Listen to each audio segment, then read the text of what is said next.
Hi, Patrick Truchan, General Manager of your Twin Eagles Country Club. I want to take a moment today and talk to you about a few things we've got going on here at the club and a few informational items that you probably find important as well. First and foremost, I'm going to start out with the calendar. If you've taken the opportunity to pick up one of the printed calendars that we released with the help of the House Committee last fall, you'll notice, jumping ahead, that the month of July we have currently on the calendar a 2-week closure starting July 6th. And we chose that because that was hands down the slowest 2-week period we had in the summer.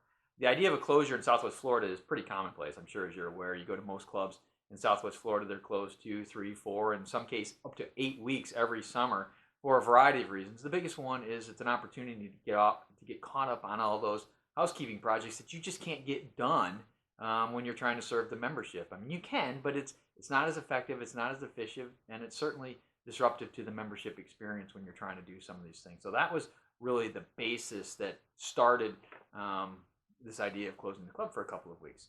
Along with that too is it's important that the team members get a chance to take a little break and have that vacation that they so richly deserve. So it's also an opportunity for the people that aren't involved in some of the projects we might have going on to take that time off. You know, vacation time is a perk that comes with any country club job, and here at Twin Eagles, we're no different. But when you're serving the membership 364 days a year, it's really hard to find time to take off. And that's part of what that window is designed to do.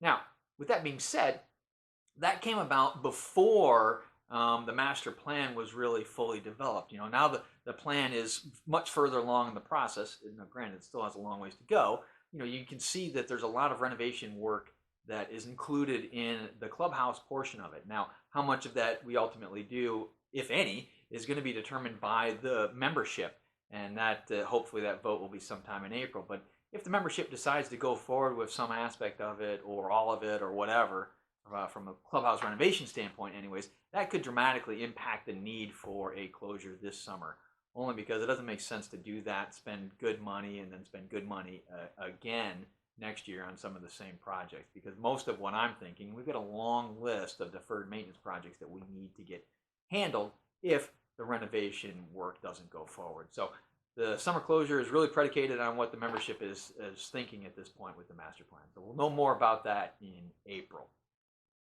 Along those same lines, though, you saw your first survey.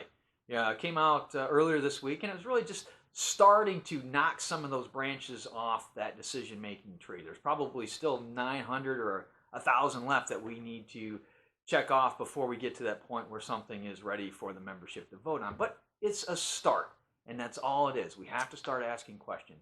I've been in every single focus group. I've talked to well over 400 members that were in those focus groups, plus countless members after, and I still don't know what exactly the membership is looking for. And that's to be expected because there's 1,200 of you. So asking questions through surveys is the best way that we can start to quantify, it's just data, what the membership's looking for. Now, one of the criticisms that I've heard about this survey is there wasn't the opportunity to check the box, I don't want to do anything. And that's true, because that doesn't tell me anything. I need to understand the next level, which is why. Is it because of the money? Is it because of the design? Is it because of the design that's presented today? Is it, you have to kind of work through all that stuff. And that's what we're going to work through. So the next surveys are going to get more into money, first of all, so you're going to have a better understanding of what some of the scenarios might be to actually pay for this monthly, annually, or whatever. And we're also going to have some of those questions where, okay, you don't like any of it, why not? And we're going to dig down into that more. And that's what we're going to continue to work through. Remember, this is a very iterative process. It's going to take some time.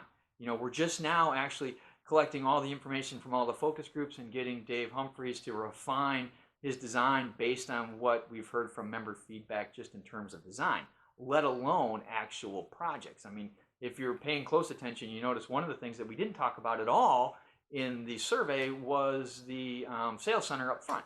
And that's because we heard loud and clear in the focus groups that the membership wanted nothing to do with that. Again, that was a building looking for a purpose, that wasn't a purpose looking for a space. So at this point, we decided to table that, push that off to the side, and we'll focus on the other components right now that do have some support.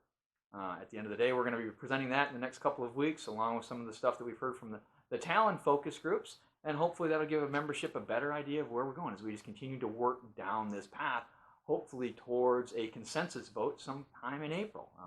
So I'm excited about it. It is a process, though, and it does take time. There's no easy solution. There's no one right question. So please be patient. Please help us by answering the questions. I don't know what you're thinking unless you answer the questions. It's really just that simple. So in addition to that, let me say that as I promised, those results are going to be public. I'm hoping to come back and do a video in the next 48 hours with the results. I'd like to see over 50% of the membership that we sent out the survey to have responded before we actually publish the results. And I think we're getting pretty close to that right now.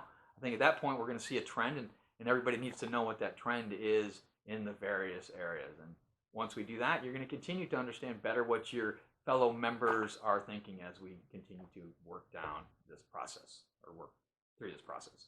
Lastly, if you saw an email yesterday, it talked a lot about changing the hours at the Tiki. And that is really driven by the fact that that first hour of the day is really, really slow. Most days it's actually a dud, and it winds up being a big loser for the club.